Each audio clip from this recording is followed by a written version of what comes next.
Ladies and gentlemen, the President of the Fashion Institute of Technology, Dr. Joyce F. Brown. February is Black History Month. It's an occasion for celebration. The achievements, after all, have been vast and plentiful and hard-earned. But it's also an occasion for reflection. February 4th happens to be the birth date of Rosa Parks, who 66 years ago inspired the powerful Montgomery bus boycott when she refused to give up her seat on the bus for a white passenger. Imagine the inner strength, the fortitude that act of defiance required. That act of defiance, of sheer bravery, was another step in the long march of history that led to the election 53 years later of the first African American as the President of the United States, and then just last month to the swearing in of our first woman of color as Vice President of the United States. Kamala Harris, a woman whose dreams were filled with ambition. Kamala Harris, half Jamaican, half South Asian, married to a white man with stepchildren, nieces, and nephews of all shades and color, her family every bit the gorgeous mosaic that New York City's first and only Black mayor, David Dinkins, used to invoke as he contemplated the city itself. We celebrate Kamala Harris, the very symbol of a country committed to all cultures and colors and characters and conditions of man, as the young poet Amanda Gorton said on inaugural day. But it has also been just a few short months since we witnessed George Floyd being asphyxiated by a white police officer. So as we contemplate Black History Month, we're left with a paradox, a contradiction between the strength of our commitment to all cultures and colors and our capacity as a country for blind bigotry and the violence it provokes. Black History Month was established in 1926 by a Harvard-educated historian named Carter Woodson. He was the son of slaves. He made it his business to correct the racist bias he found in history books that ignored or distorted the Black American experience.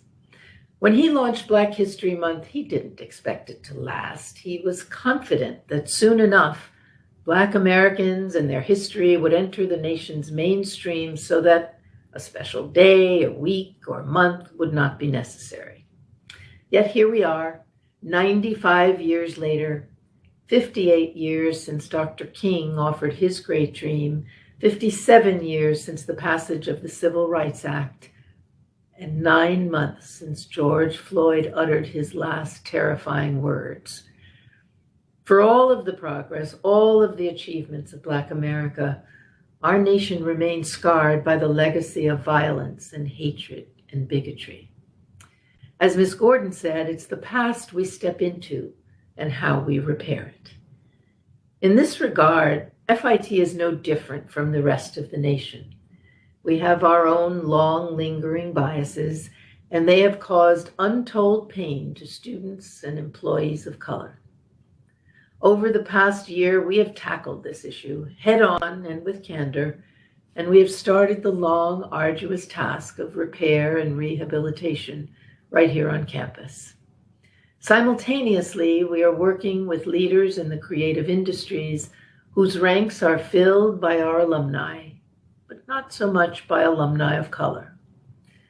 Just as an example, in one recent survey of the creative class, only 8.5% of jobs were held by Blacks, and in another survey, this one of the graphic design industry alone, just 3% of jobs were held by Blacks. Data about leadership positions are equally discouraging. So together with our industry partners, we're building a social justice institute that looks to the future, determined to effect the systemic changes that ensure that full opportunity is as attainable for Kamala Harris and her blended family as it is for their white counterparts. We take these steps out of the strength of our commitment. We do it because we know it is right. We do it because inaction and inertia will be the inheritance of the next generation. Again, quoting from Ms. Gordon. We do it to honor Rosa Parks and Dr. King and John Lewis and Kamala Harris and the spirit of Black History Month. We do it to honor the first Black president of the United States, Barack Obama, who said, "Change will not come if we wait for some other person or if we wait for some other time. We are the ones we've been waiting for. We are the change that we seek." Thank you, Dr. Brown. Greetings, everyone. Before we continue with our celebration, let's take a moment to listen to the Black National Anthem.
Greetings. My name is Dr. Ron Island. I am the Chief Diversity Officer at the Fashion Institute of Technology. And on behalf of President Dr. Joyce F. Brown and members of the Black History Planning Committee, I extend greetings and welcome you to FIT's Black History Month celebration. Lift Every Voice and Sing, often referred to as the Black National Anthem in the United States, was a hymn written by James Johnson in 1900, and it was set to music by his brother for the anniversary of Abraham Lincoln's birthday in 1905. Since that time, the anthem has served as a way for African Americans to come together based on a common history, experiences, and current realities. This year's Black History Month's theme focuses on the Black family. It's this theme that we have developed our programming for our month-long celebration. And on a personal note today, I would like to thank and recognize and pay dear respect to the Black women in my family who helped me get to where I am, and also to all the other pioneers who helped provide the foundation needed to help us to grow and to be wonderful human beings. And it is my hope that we will continue that tradition. Before introducing our distinguished keynote speaker, I would like to thank the following departments and people for their help and support in making today's celebration possible: the Office of the President, the Office of Diversity, Equity, and Inclusion, the Office of Student Life, the Office of Educational Opportunity Programs, the Division of External Relations, Media Services, and I must give a high five to Media Services for their help today, and also to the members of the Black History Month Planning Committee, Joy Bailey, Tor Orange, Michelle Van Ice, and Letitia Brown.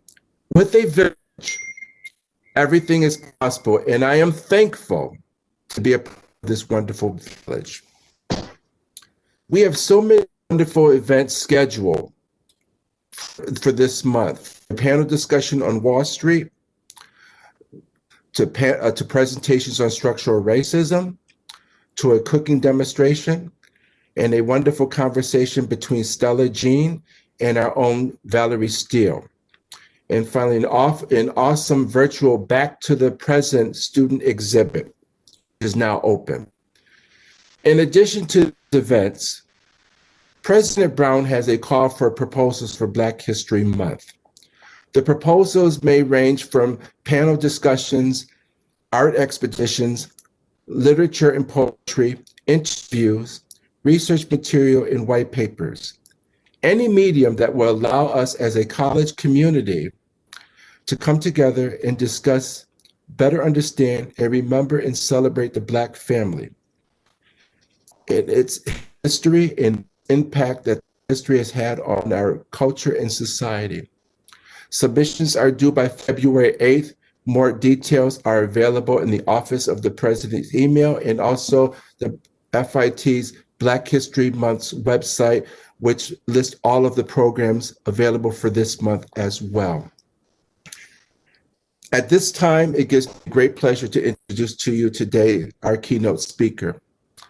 Pike Anderson is an award-winning writer, educator, cultural strategist, and founder of Create Forward, a social impact that powers the art of design to deliver experiences that advance equality and justice. She is the founder of Create Forward. She founded Create Forward after 16 years spent designing and managing programs for youth development, arts education, and social justice organizations. Now, as a consultant and cultural strategist, she utilized her interdisciplinary skill sets, which combine somatic embodiment practice, applied theater, empowerment coaching, and community organizing to provide capacity building support, training, and community engagement strategy for nonprofits committed to advancing social and racial equality. In the spring 2016, Anderson was awarded the TED Residency to develop an innovative storytelling project called Mass Story Lab. Mass Story Lab has traveled to 9 cities across the United States using storytelling, dialogue, and collective visioning to support communities to imagine a world beyond prisons. The project catalyzed the creation of the Rikers Island Public Memory Project, for which Anderson is the project lead.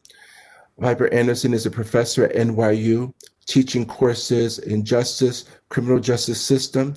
She's also the founding member of the steering committee and faculty of NYU's Prison Education Program, a degree program for men currently incarcerated in Walk Hill Correctional Facility. And is a recipient of the 2016 Culture Push Fellow for Utopian Practice, a 2017 Civic Hall Organizer in Residence, and a finalist for the Columbia University June Jordan Fellowship. She's completed her undergraduate studies at the New School, Gold New School. I was also at the New School, and also where she was a Writing Democracy Fellow, and finally a Master's in Art and Applied Theater at CUNY. It is with pleasure to introduce Piper Anderson to the FIT community. Welcome. Thank you, Dr. Millen. I appreciate that introduction, and thank you, FIT, for inviting me to speak to you all today and be a part of your Black History Month celebration. I wanted to today really talk about something that is kind of core to who I am, core to my work, and has been kind of a central driving force for me, particularly in the last decade. And that is public memory, and the importance of memory and helping to shape any kind of future that we want to create for ourselves. I have to always start by, first really acknowledging the land that I'm standing on the land of the Lenape people. I also have to acknowledge the ancestors who were brought here against their will and have built this country on their backs. We need to celebrate Black history every single day because Black history is American history. And the story of Black people is one of having to constantly save this country from itself. That is what we do again and again and again. We show up in elections, we show up in the streets, we show up in every single industry and in every single elected body working to make this union live up to its ideals. And that commitment and that interest in memory for me begins with my family, with the ways that memory, the ways that we would get together and tell stories, and that the act of storytelling and to tell the stories of our family was what Saidiya Hartman calls critical fabulation, a way of telling stories that awakens alternative histories and offers a set of techniques and orientations for fabulating its future. For us, the necessity of memory was an act of resistance, a way to hold the complexity of who we were, the contradictions of that, to not be overwhelmed and buried by the ways that systemic inequality made even our own relationships with each other that much more complex at times. The act of critical fabulation was also about defining and designing who we wanted to be. And so when I look back on, you know, family gatherings and times when we would come together and the stories that would get told, I think when I was younger, particularly when I was a student, I had this very strong desire for facts and for accuracy. And even now, as I, you know, I'm sort of the family griot, I like do all the genealogical research. I have to challenge myself whenever I find myself constantly looking for proof and evidence, right? Which is what academia conditions us to do all the time. And to trust that the narratives that we carry with us, even if there is no fact or evidence, have true value in the ways that they shape our future. So memory for me really is rooted in a desire to create the future, to create possibilities, and truly reckon with the impact of systemic inequality, of a legacy of slavery and racial terror that has shaped us in this country.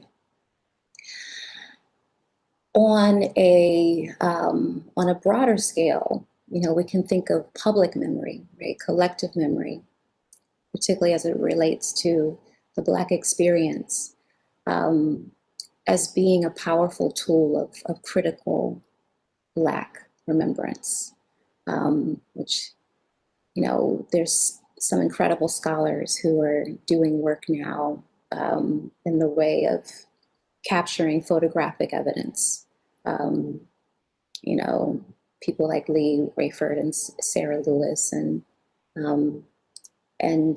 Deb Willis. And so we have a lot of literature that shows us that the use of even photographs to document our stories has been critical to, one, resisting erasure, and proof that we have participated in this project of building democracy in this country.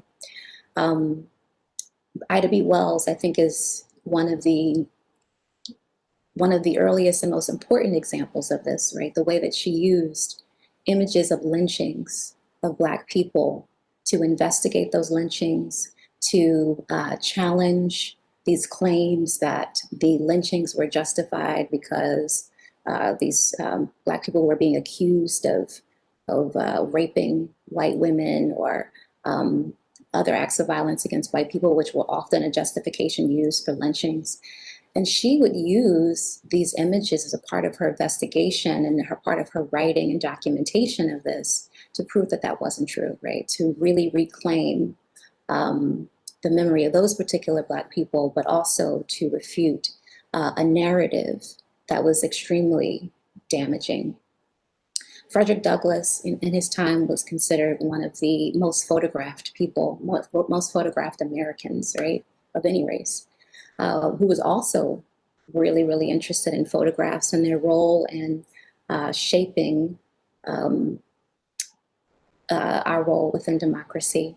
And he said, you know, men of all conditions may see themselves as others see them through the photograph, that being able to take photographs could be an important role in changing the face of how we saw Black people, particularly at the turn of the 20th century.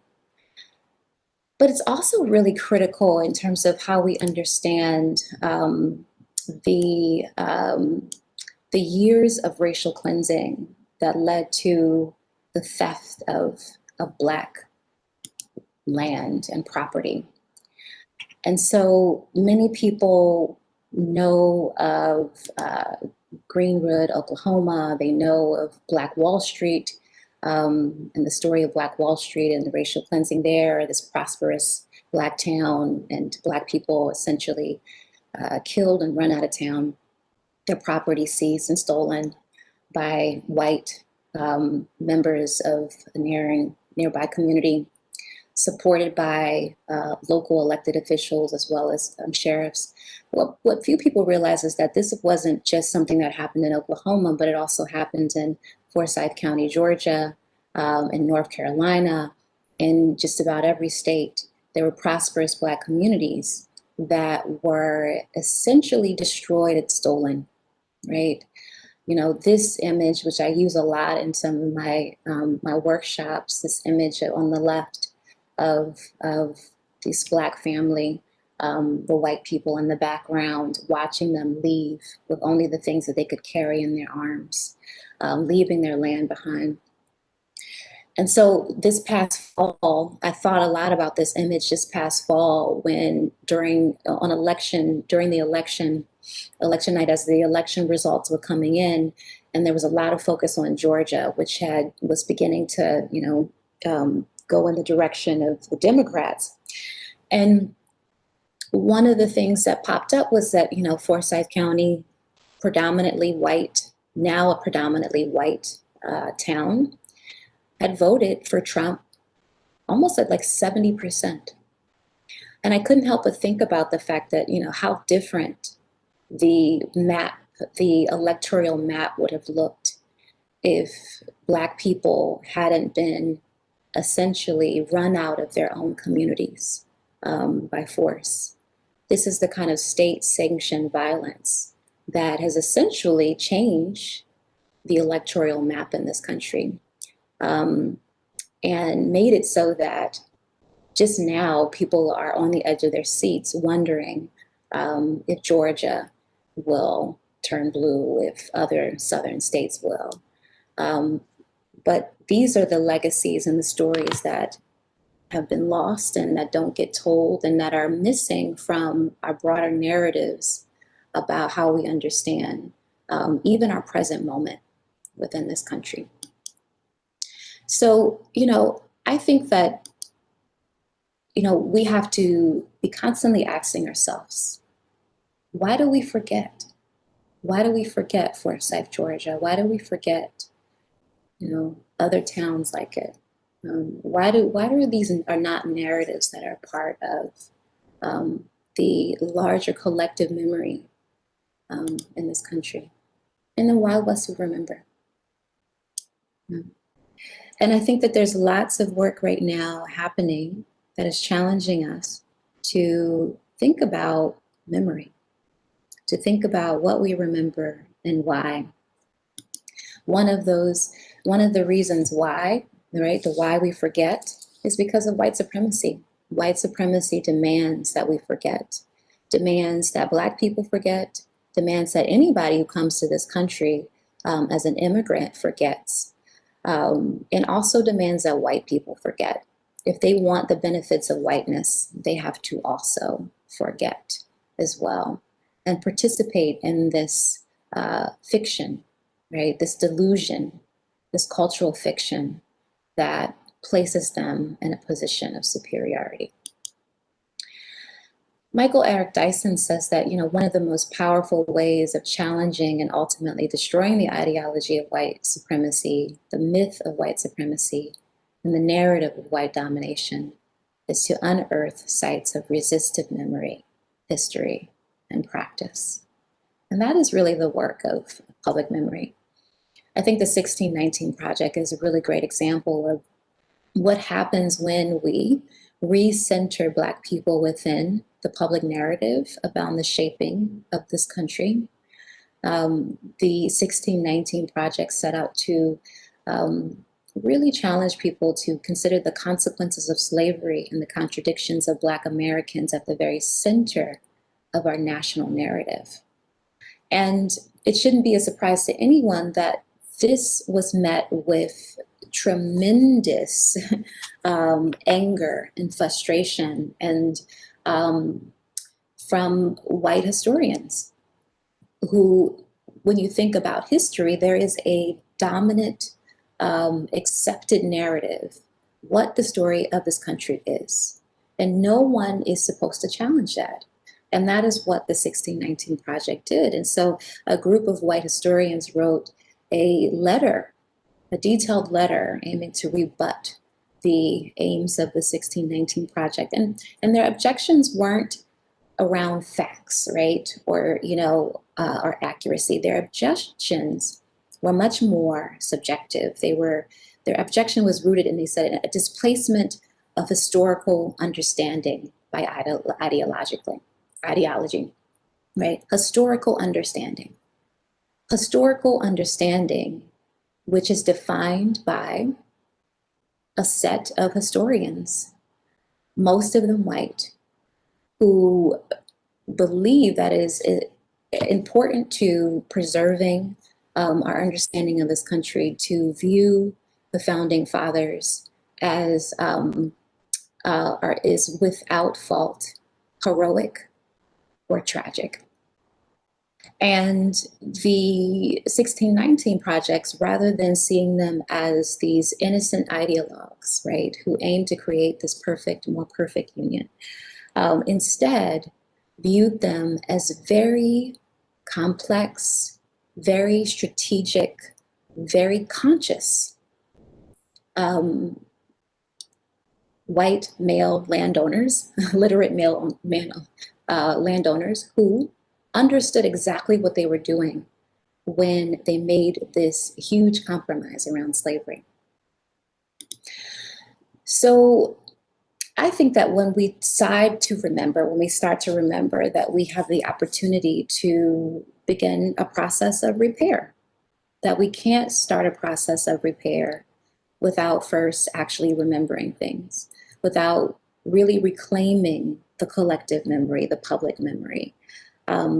If we don't, then we end up, in situations like January 6th, right? The insurrection at the Capitol, the shock and the complete sense of confusion about what was happening, even as it was playing out, even watching the ways that these people were let into the Capitol, right? They were not even seen as threats, even as they literally made verbal threats, right?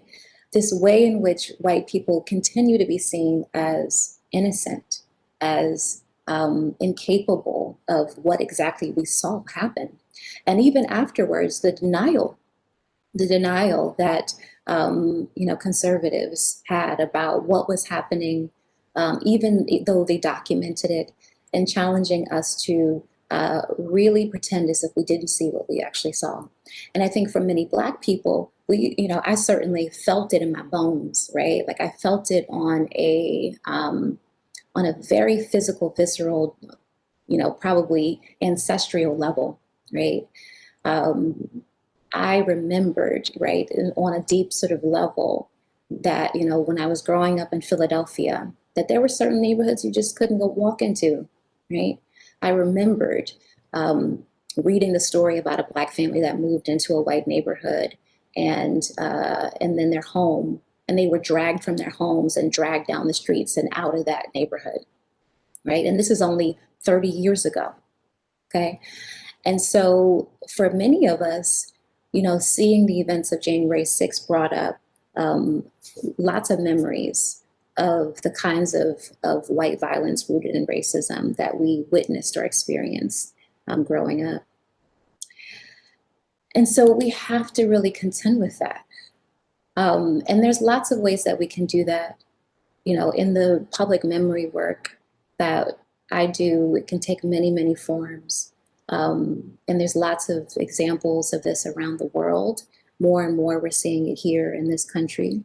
But ultimately, I think about what David Blight writes, which is that, historians study memory because it has been such an important instrument of power. In the case of the institution of slavery, our failure to remember, our desire to deny, is a way of delaying the necessary remedies owed to the descendants of enslaved people who continue to live with the injury of slavery. And so, in 1989, this HR 40 was introduced, and it's been a very slow process, right? Because we refuse to really contend with the legacy of slavery.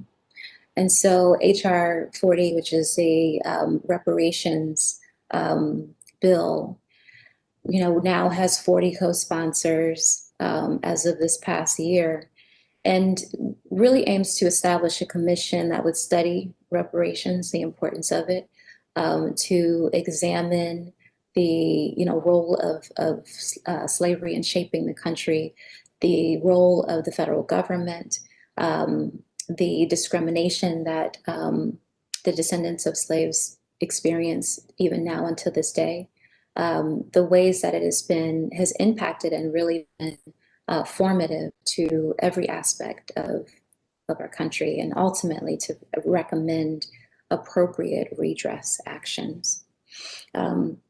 So this would truly, I think about just recently in the last week or so, Joe Biden signed an executive order around racial equity. And I was reading the executive order, and was really struck from the very beginning about the way that they defined racial equity, which was there was no mention of the root causes of inequity. There was a lot of focus on remedying the treatment of the existing current today treatment of people. And I wondered what would be possible if we really thought about, truly thought about the root causes of inequity, right? That it is generational over time, and also if we saw the connection between the events of January 6th, the rise of white supremacy, and the need for an appropriate and correct redress for the legacy of slavery. But we're not there yet. We might have a ways to go until we get there. So,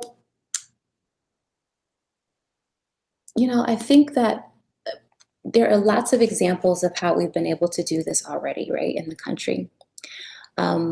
People look at slavery as the reparations for slavery as one example of, as being this sort of primary focus and big thing, and trying to figure out how do we do this? How do we do this? And in this country, we don't have a ton of examples of how we do this, right? How we repair the harms of state-sanctioned violence to an entire group of people. But there are lots of initiatives and projects on a smaller scale that are working to do this right now, right? So one really great example is the work of organizers in Chicago with the Chicago Torture Justice Memorials, which is now called Reparations One. And this was reparations for people who had been essentially grabbed by Chicago police, put into a black site, tortured until they confessed to crimes that they did not commit. These people found themselves in the same prison and started to exchange stories and talk about what happened to them, and realized that this was a huge conspiracy. And so talked to their families, and their members started to get together and organize.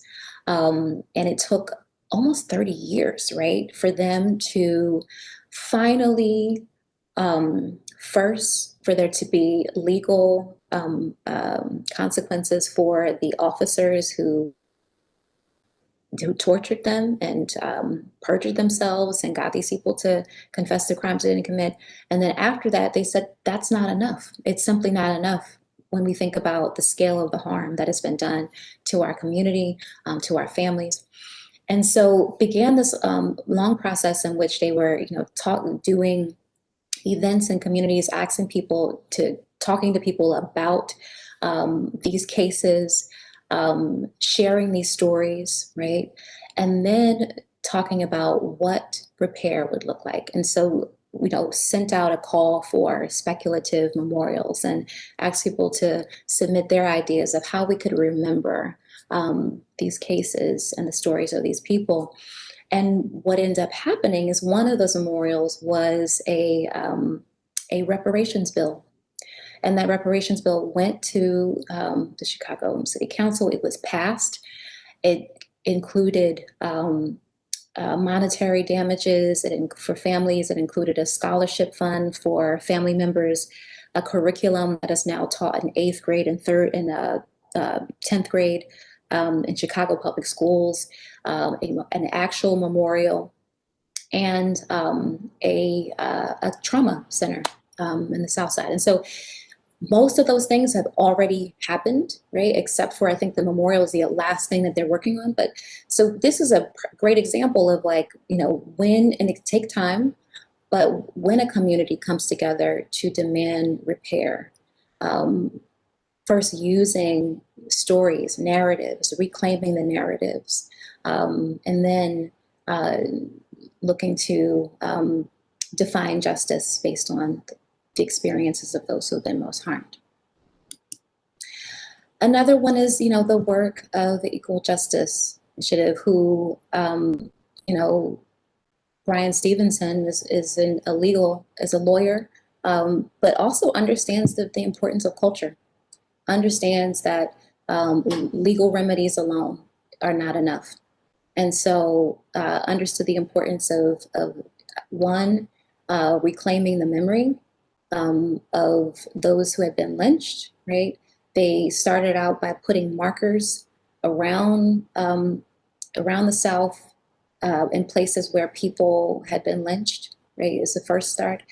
Created this lynching memorial, created a museum now that where people can actually go and learn about the sort of this direct kind of link from enslavement to mass incarceration, right? That mass incarceration is merely a new iteration of enslavement.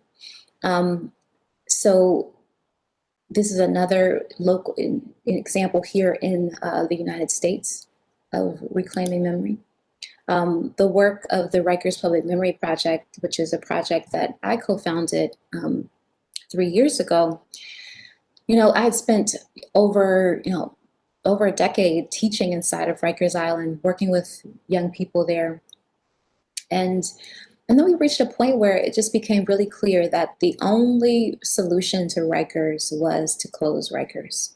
When you look at the history, the origins of Rikers, which owned by Richard Riker, who was a judge who facilitated the capture and selling of free Blacks into slavery on the land that is now Rikers Island. The land was then later sold to the city that then decided to build a penal colony on it. We have put together this long timeline of Rikers and looked at lots of the newspaper articles from just the last century, and what you see reported over and over again is one, Rikers has always been a place of violence, of torture, of abuse, and the response has always been to try to reform it, and the response to reforming it has always failed, and it has also just grown larger and larger and larger to the point where it is the largest penal colony now in the country, and the last remaining penal colony in the country, which is another reason why it should be closed. So the Rikers Public Memory Project is a community truth and healing process, a community-based participatory initiative through which our collective stories about the impact of Rikers are activated to envision a more just NYC. Some images.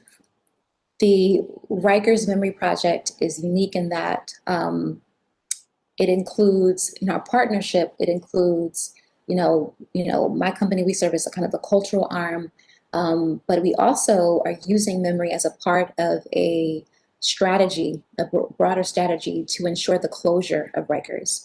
We want to make sure that people never forget, right? Never forget that, forget Torture Island. Never forget the people who have been lost there, the torture and the abuse there. Never forget that it is a living monument to white supremacy, a living kind of Confederate monument in many ways. And so we work alongside our organizing partner, the Freedom Agenda, is working to ensure the closure as quickly as possible. And we've collected 103 narratives as a part of an oral history collection of people who have been impacted by Rikers. That includes people who have been detained there, as well as family members, people who work there. And that archive is going to live in the public library, in a public archive there, and be accessible to everyone, because it is an important part of New York City history that is untold. Until a few years ago, people couldn't even tell you where Rikers was on a map. That is how invisible it was to many, until a group of students from the new school started to create a set of stickers, and they would go on the subway and they would put a sticker on this in the New York City subway map where Rikers was, right? And say, this is where Rikers was. It's not even on the NYC map, even though people travel there every single day. And so that, those kinds of like actions are acts of memory that can be really powerful. And organizing, standing on the steps of City Hall, demanding justice. This is a critical part of, the repair process. So our work is around remembering to ensure the closure of Rikers, talking about the impact long-term, creating tools to ensure that. And we're also, supporting efforts to demand repair by documenting the public health impact of a place like Rikers Island. So, we ask, more than 1,000 people across New York City, what should we remember? How should we remember? And who should we remember? And why should we remember? And so, those are the questions that should drive our work. So I'm going to stop here. I want to share with you a poem that really kind of speaks to, I don't know, what I'm thinking right now, right? About particularly this Black History Month, in a moment of dramatic possibilities and dramatic change in this country. I thought of this poem last month in the midst of, all the things that we were seeing unfold, from an insurrection to an impeachment to the election, the inauguration of a new president, and the inauguration of the first Black woman vice president. So this poem is called What America Taught Me About Love. The politics of love. Blue veins opening to reveal. Blue veins opening to reveal bloody discontent. Child, your rhythm is a bludgeoning. And so I watch you, gleefully beating out your message on stolen drums. I love you like a mother who has no safe harbor to hold you upon. I love you like the child having only known violence, claws instead of grasping. I do not know how to be gentle with myself, and so I cannot be gentle with you, America. Nor do I want to. You who built your crumbling fortress walls with blueprints stapled to the chest of those Africans who labored and contracted and birthed, though they would never find rest on the earth they spilled blood on. Peeled back the angry soil, soothing the bitter earth to plant your seeds, to grow your too rich meals, to cultivate your grand addiction. Sweet with empty release. Sweet sugar baby, you are a fleeting joy.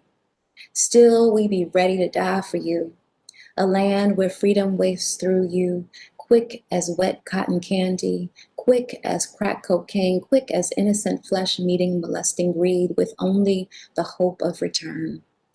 The reality, a kicked-in door, a dream that will never crumb, a dream that wakes you in the night like a bomb, wakes you like the blast on Black Wall Street, Bloody Sunday, when Martin was killed, when Malcolm was killed, when Medgar was killed, Detroit in 67, LA in 92, blast, blast, blast, like the jailhouse doors that slammed shut behind Mumia, Nanan, Asada, blast, blast, blast like bullets into Trayvon, Renisha, Jordan, wakes like the broken bones of young bodies in Rikers Island, wakes like bombs dropped on Osage Avenue, like the bomb dropped on Attica. Can you hear me above the crackling echo?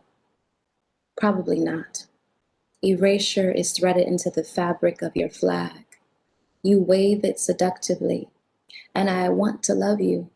But it's hard to see your beauty above the gas, the ruptured flesh and the flames. I cannot see your beauty for the blood in my eye, the explosions in my chest, the mercy you failed to spare. So for now, my love wears combat boots, leveling a machete and a shovel, to excavate the deep divides you form at your core. I hope I uncover truth and treasure. With a sharpened edge, I rip from root all that strangles your heart, leaving you numb with necessity, narcissistic fantasies, absorbed in your own glorious details. I will find you.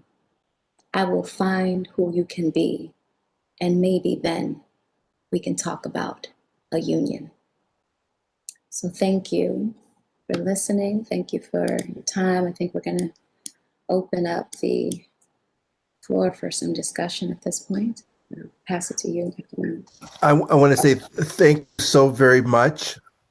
So powerful. And I'm sure every time we listen to a professor and their research, we learn so much more things that we take for granted or things that we did not know. So thank you for sharing.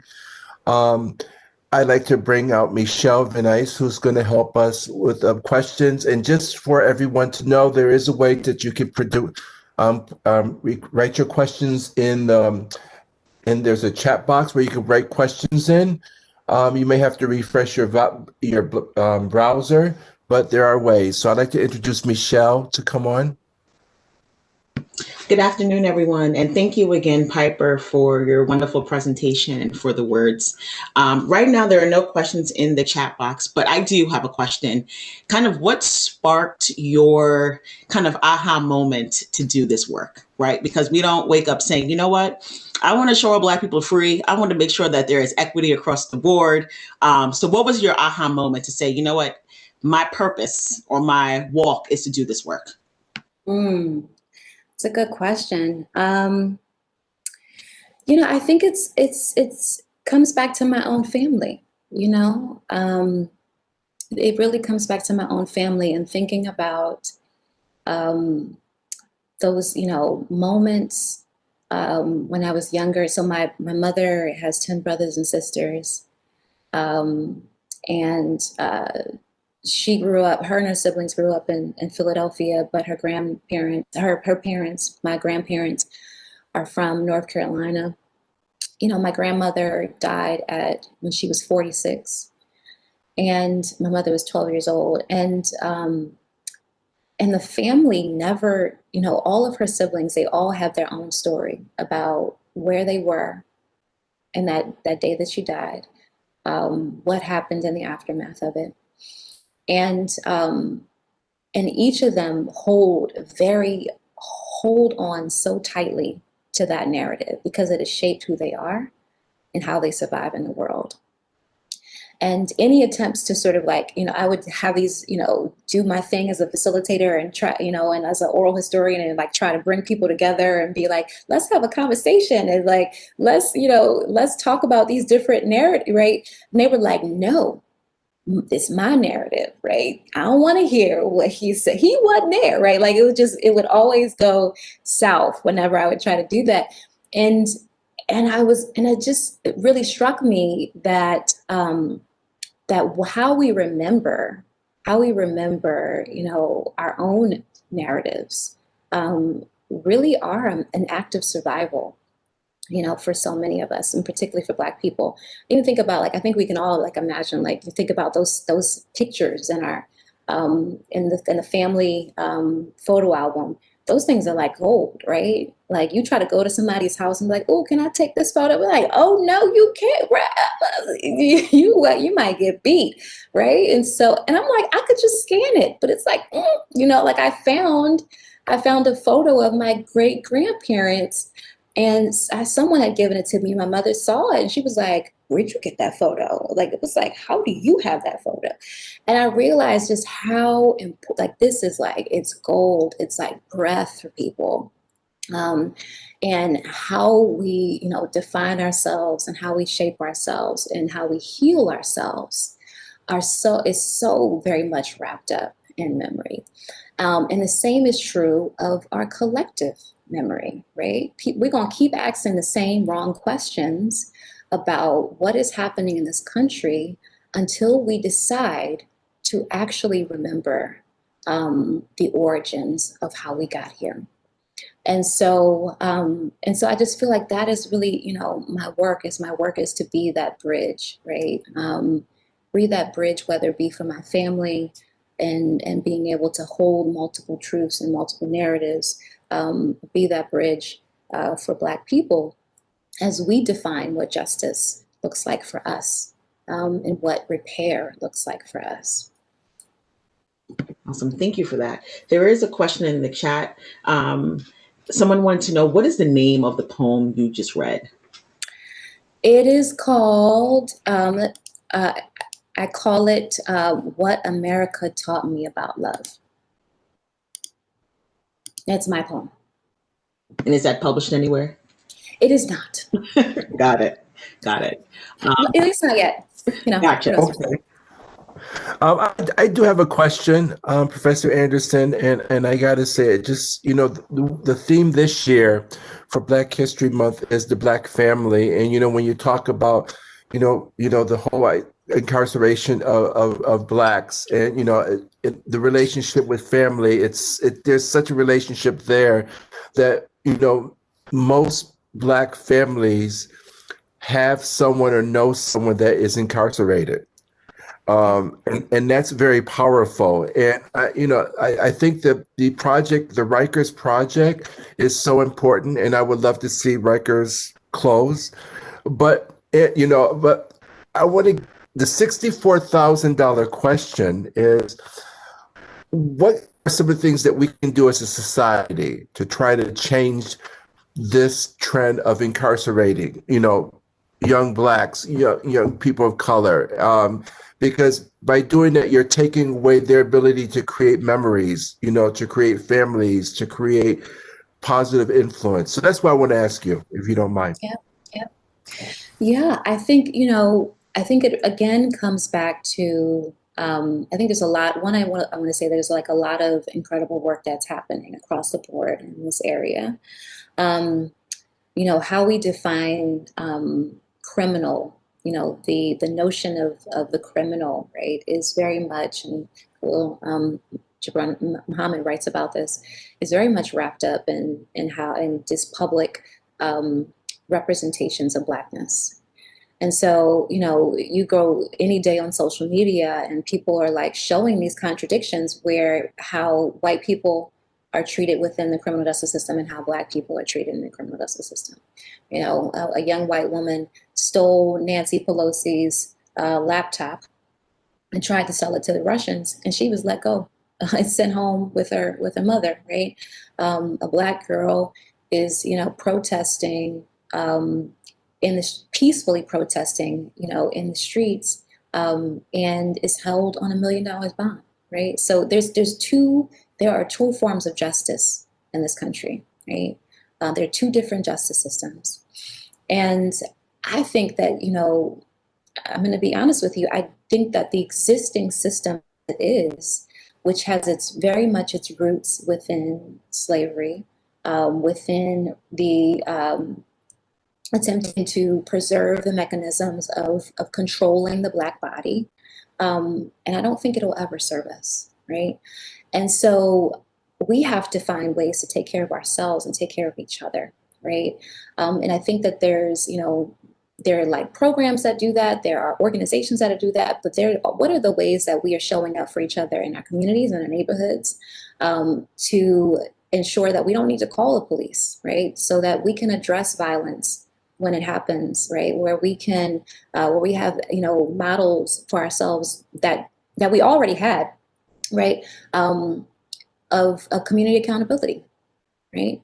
You can ask your grandparents about, when they were unable to call the police and depend on the police. And they will tell you that of the ways that they took care of each other, the ways that, whether it was neighborhood watch or just showing up and somebody's sitting in somebody's couch, if their husband was acting up and like having tea and just staying there all day, right? That people had ways of taking care of each other.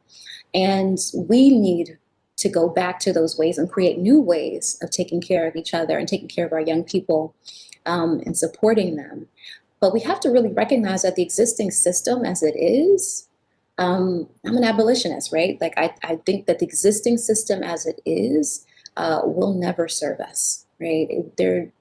Attempts at reforming it have only led to incremental changes that ultimately have still led to the thousands of Black bodies, Black people murdered by police, and still really high rates of incarceration, because most of the people who are in those within those jail cells should not be there, should be mental health facilities, should be in drug rehabilitation programs, should be given an opportunity to work and earn a living wage to take care of their families.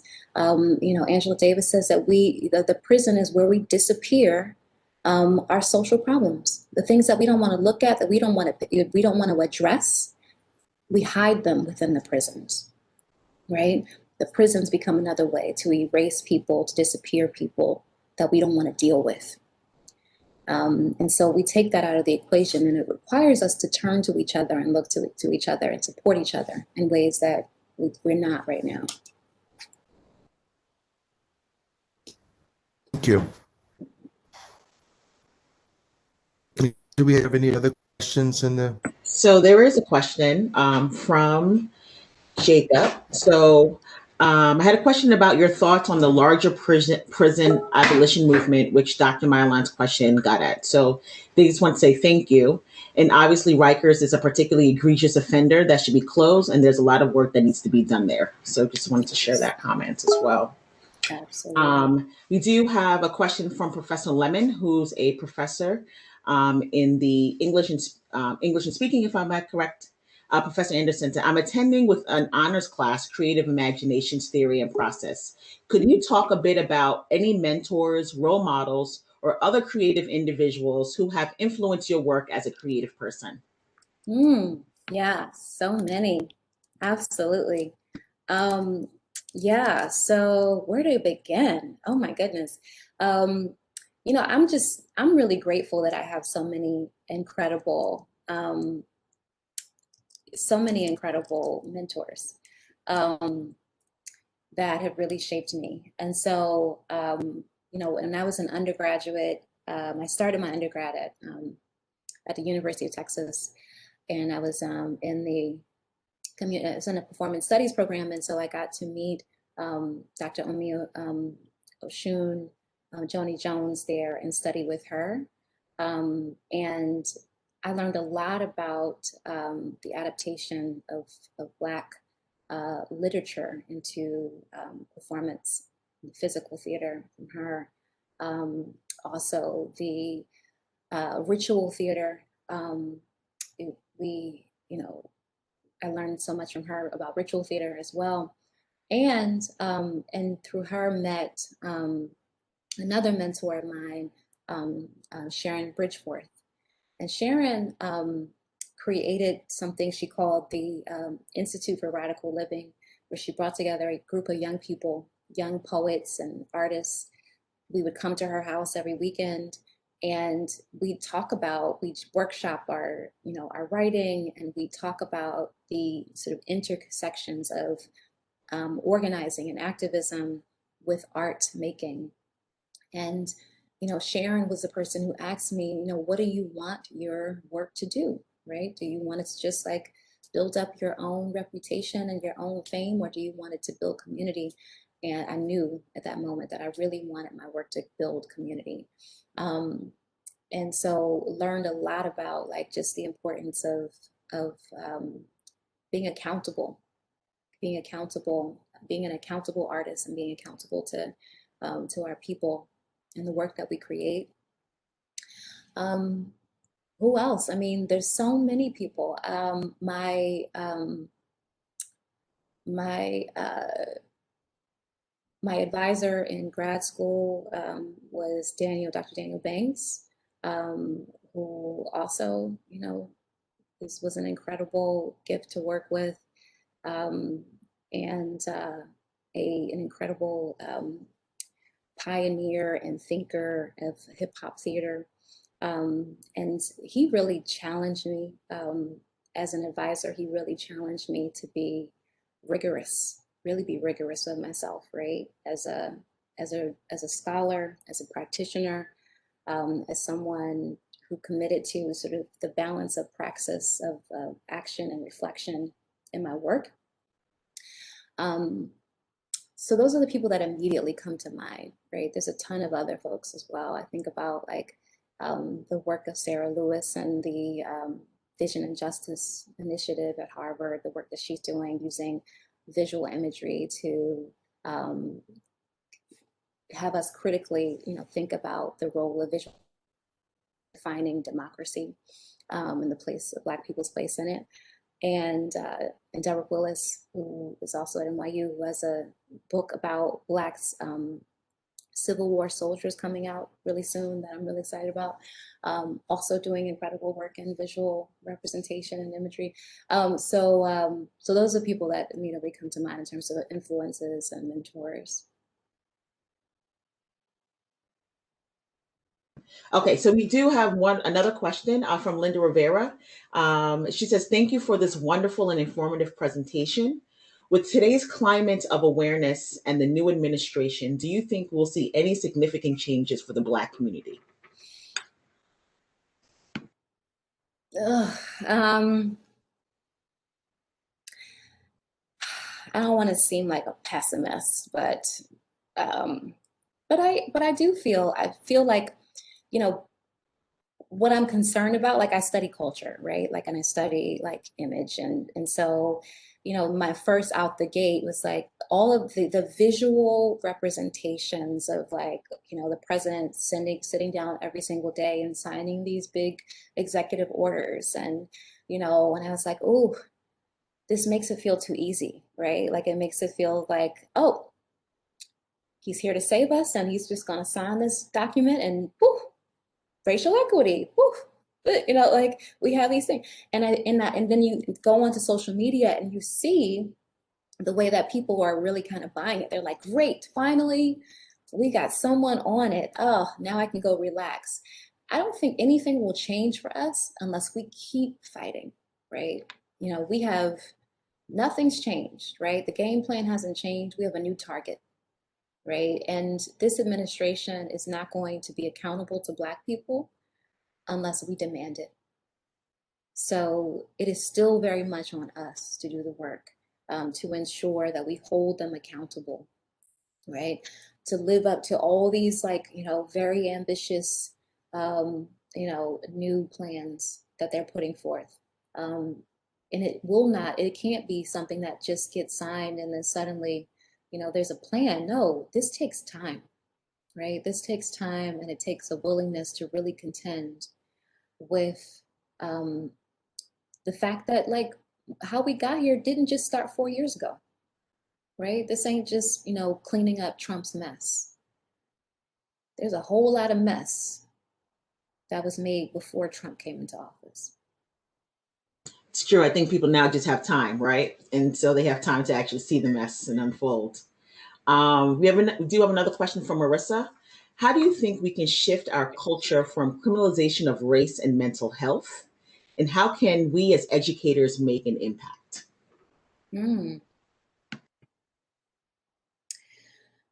How can we shift from a culture of criminalization of mental health?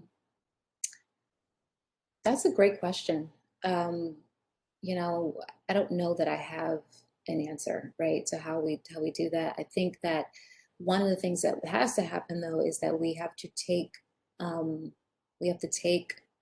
prisons and police off the table when it comes to mental health. And I think that there's examples of cities around the country who are doing this, who are changing the ways that 911 operate so that if someone calls in distress and talk about someone who's in distress, it doesn't go to police, it goes to a social service agency. So I think we need more of that, right? Like we just like disentangling 911, emergency services, particularly around mental health, away from police.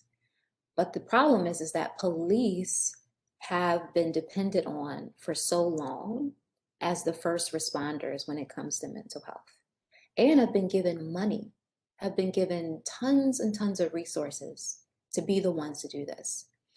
But there's so much evidence that shows that if police are the first to show up, that people are in more danger. That when people who have mental health diagnoses are put into prisons and jails, that they are more likely to be abused. They end up having, infractions that lead them to stay there longer. They don't get the quality of care that they need. Also, like the thing about Rikers, it is the largest provider of mental health services in the entire state. There are more people receiving mental health care in Rikers Island than any place else in the state. Same is true in Chicago with Cook County. So jails cannot be, this de facto mental health facilities. But we don't have, community-based mental health care, right? If we had more community-based mental health facilities, outpatient facilities, then people could get the care that they needed. Right now, they don't. Also, I think that everyday people, everyone should have basic training around how to address someone in distress. I know that New York City has like a program where you can do a workshop where you understand how to do that. And that's really key because people otherwise feel powerless. They're like, I don't know what to do. And they just call the police, especially if you have a neighbor or someone in your family. You need to know how to respond in those moments so that you don't feel like you have to pick up the phone and call the police when it happens. Because people will be in more danger if we do. So yeah, I think the only answer is that we need more community-based mental health. We have to take police off the table, and we all need to be trained to address this. When I was living in Harlem, I remember there was a point where I would see so many people on the street who were there just been just kind of this huge growth of heroin addiction in my neighborhood. And I would see people just lying on the sidewalk. And you don't know if they are passed out or if they have OD'd, right? And it's like, okay, well, what do we do? It's right. We can't just I don't want to be the person who just walks over someone and I don't know if they're dead or alive, right? So there's a workshop. The Department of Health has a workshop on, how to administer naloxone, how to tell if someone is in distress and an OD, right? These are things that we can actually do to be able to take care of our neighbors and take care of each other. I think once the question starts flowing in, a few more coming in. I think the program you mentioned about the mental health is NYC Thrive or Thrive NYC. And they've been so gracious that a couple of admins and faculty got a chance to go through that training a couple of semesters ago. So this question is from Hermes Torres. Does Ms. Anderson believe the arts can create change on the collective consciousness of Black America, or can it create change that is necessary? I think it already has. I think there's no way to think about our collective consciousness without pointing to the ways that cultural movements have helped to shape us. The work of, cultural practitioners are constantly shaping the way that we think about ourselves and the way that we think about the world around us. It is absolutely vital. And that work is, critical now more than ever. But yeah, you think about all through history, right? I think about the Harlem Renaissance, right? When people think about the Harlem Renaissance, they think about all the art was made, but what they don't think about is this was a movement about Black consciousness. This was the first time that Black people had the space to think about who they were, right? That they weren't just surviving, right? Weren't just sort of, trying to survive and keep from being lynched, right? Or trying to get by day to day, living as indebted to the land, right? And sharecropping. They had the space to think about and write about and reflect on what it means to be Black, what in this country. And they wrote and they wrote and they debated and they created art, right?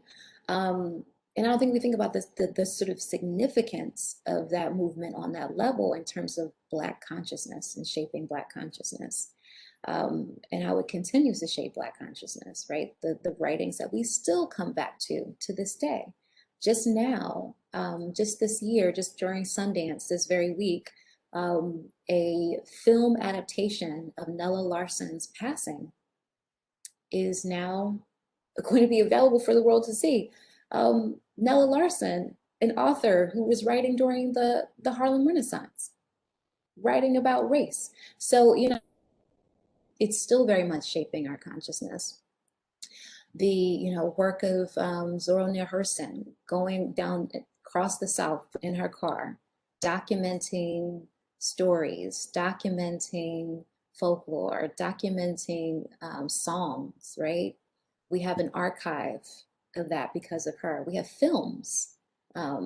She created these short films. We have that because of her. We have those memories because of her.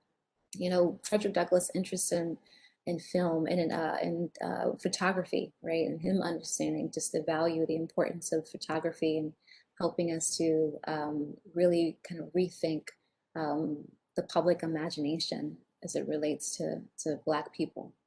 So I think there's so many examples of the ways that, we have worked to define and redefine consciousness in this country and in the way that it's shaped others, and everyone. Thank you for that. There's another question from Stephanie Nelson. In the fashion industry, there is only a handful of creatives I've seen in the industry. My question is, how can I educate my coworkers and peers what is offensive, how to be more inclusive, not only as a trend, but something permanently, as a young undergrad entering the industry? It's so hard. It's really, really hard, particularly in fashion. And then there's like and it's a real fine line within fashion, particularly when you have white-led fashion houses who then take an interest in Black culture, and then it becomes cultural appropriation, right? Suddenly their interest in culture becomes about appropriating that culture and selling it back to us. The consumerism nature of fashion makes it very, very tricky. But I think that, the first thing I would just say is you enter this industry or any industry, right? Anyone who's entering the workforce is to find your people. Don't try to do it by yourself, right? Like, don't become the person who is the go-to for all white people who want to learn how to be better. Don't do that. Find your people, build community, find each other, and support each other, and think about collectively what are the ways that you can improve the workplace for yourself and for everyone, right? And so that means advocating for those kind of changes in policy and practice that will make a huge difference, right? Whether it is just the ways that making, decision making within teams more inclusive, or challenging your white coworkers to find spaces where they can reflect on their own experience and ask their questions. But I don't think that it is.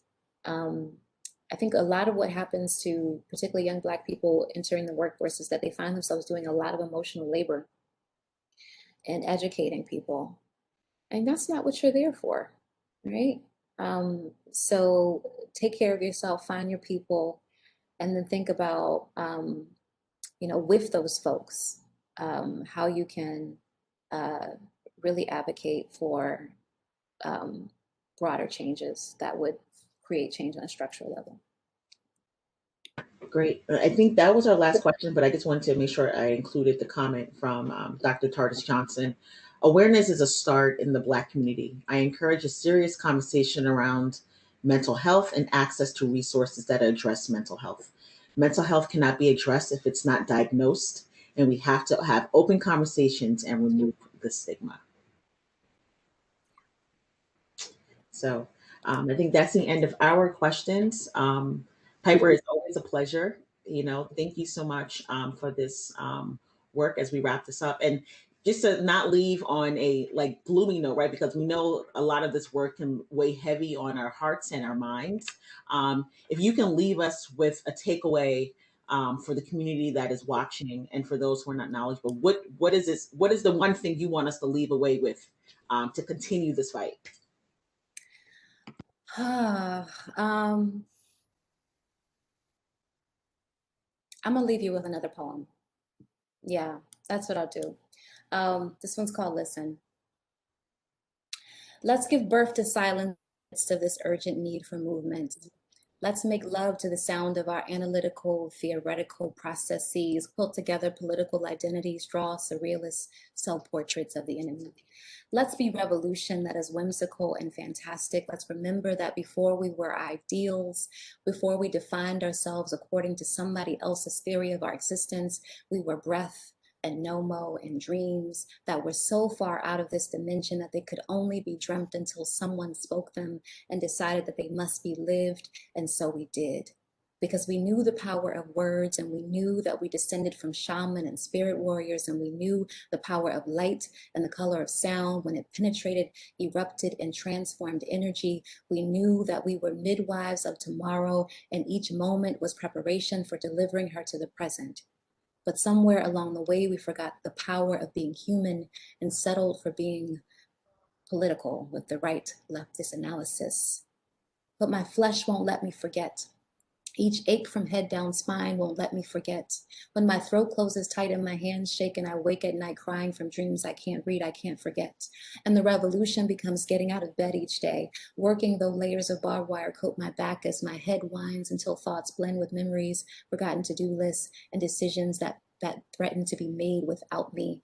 And all I want is to be held, rocked in loving hands. But somehow none of this makes sense to you. And so I've changed the way that I live, made a commitment to honoring moments, pausing in the space between each breath to greet the great infinite. And this movement, there will be the telling of stories, the laying on of hands, the revelation of bodies extending beyond the strict casings of grief, the gathering together of voices to create harmonies of transformation. So don't feed me a lecture that won't fortify my soul. I don't want to read research I can't wear. Statistics just bind my hips. And I'm tired of published findings that restrict my movement. I will not allow you to flatten me into a narrative that fits your winning strategy. So if you are about revolution, you better have the courage to love until your heart breaks, allowing the quaking of frozen soma to give way to aliveness. Learn to listen. Listen with your hand pressed to the earth's pulse and be moved to tears that heal everything that grows.